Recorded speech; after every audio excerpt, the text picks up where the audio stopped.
আমি সুসম্পর্ক চাই, আমি অধীনতা চাই না, যে আমাদের জাতীয় স্বার্থটাই সর্বোপরি। এবং আমাদের প্রধানমন্ত্রী সেদিন বলেছে, আমাদের একজন বক্তা বলেছেন যে যার কাছে ভালো হয় আমরা তার সঙ্গে আমরা চুক্তি করব। আবার পরে বলেছেন যে ইন্ডিয়ার সঙ্গে হলে তো কোনো কথাই নাই। এখন খোদা না করুন যদি কখনো ভারতের সঙ্গে আমাদের সম্পর্কের কোনো অবনতি হয়, তাহলে যে আমরা ফেনীর ওই চিকেন নেকের কাছে আমরা যে মিরেশ্বরের ওই স্পেশাল ইকোনমিক জোনে বিশাল এলাকায় ওটা যে আমরা ভারতকে দিয়ে রাখতেছি, এটা কি ভালো হচ্ছে নাকি দুশ্চিন্তার কারণ আছে? থাকতে পারে তো দুশ্চিন্তা। সেখানে জাতীয় স্বার্থ আমরা কি দেখলাম? আমাদের মনে রাখা উচিত যে আমাদের জাতীয় স্বার্থটাই সর্বোপরি। এই দেশটা আমরা মুক্তিযুদ্ধ করে লাখো মানুষ জীবন দিয়ে স্বাধীন করেছি। এই দেশের স্বাধীনতা এবং সার্বভৌমত্ব আমাদের কাছে অত্যন্ত একটা পবিত্র আমানত। এটা রক্ষার ব্যাপারে কোনো কম্প্রোমাইজ নাই। আমি সুসম্পর্ক চাই, আমি অধীনতা চাই না। আমরা তো প্রতিবেশী বদলাতে পারবো না, প্রতিবেশীর সঙ্গে আমাদের সুসম্পর্ক লাগবে, কিন্তু সেটা হবে পারস্পরিক শ্রদ্ধা, পারস্পরিক বিশ্বাস, পারস্পরিক স্বার্থের ভিত্তিতে। সেটা যেন হয়, আমরা সেটা চিন্তা করতে হবে। যে আমাদের তিস্তা প্রকল্প এটা বাস্তবায়নে আমরা সহযোগিতা নিচ্ছি বা ওটা আমরা করতেছি। বিশেষ করে ভারতের সঙ্গে যদি এটা হয়, তাহলে বুঝতে হবে যে সরকার তিস্তার পানি বন্টনের যে প্রসঙ্গ এটা থেকে সরে এসেছে।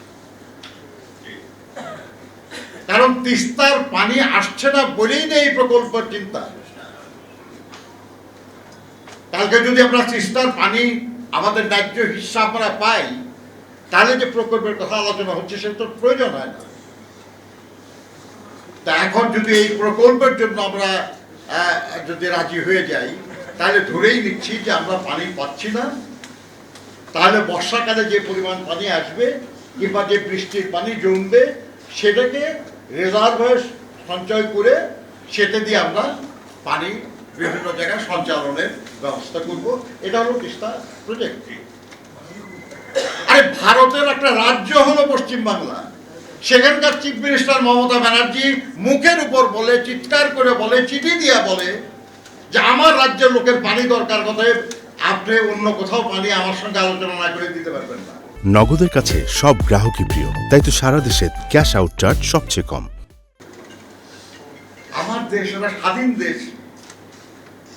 আমার দেশের প্রধানমন্ত্রী বা আমার দেশের মন্ত্রীরা, আমার দেশের সরকার কেন জোর গলায় শক্ত করে বলতে পারে না যে আন্তর্জাতিক নদী আইন অনুযায়ী বিভিন্ন দেশের মধ্যে দিয়ে যে নদী প্রবাহিত হয়, সেই নদীর প্রবাহ উজানে বন্ধ করার কোনো অধিকার কোনো দেশের নাই। আপনারা যেটা করছেন, অন্যায় করছেন, এটা ঠিক করেন। যেমন গঙ্গার পানি চুক্তির আগে জিয়াউর রহমান সাহেব করেছিলেন, তিনি আন্তর্জাতিক বিভিন্ন অনুষ্ঠানে বক্তৃতা করেছেন যে ফারাক্কায় বাঁধ দিয়ে বাংলাদেশকে মরুভূমি বানানোর চেষ্টা চলছে, এটা বন্ধ করা দরকার এবং আমাদের পানি ন্যায্য হিস্সা আমাদের দেওয়া দরকার। শেষ পর্যন্ত ভারত সরকার রাজি হয়েছে এবং গ্যারান্টি ক্লজ সহ গঙ্গার পানি চুক্তি হয়েছিল।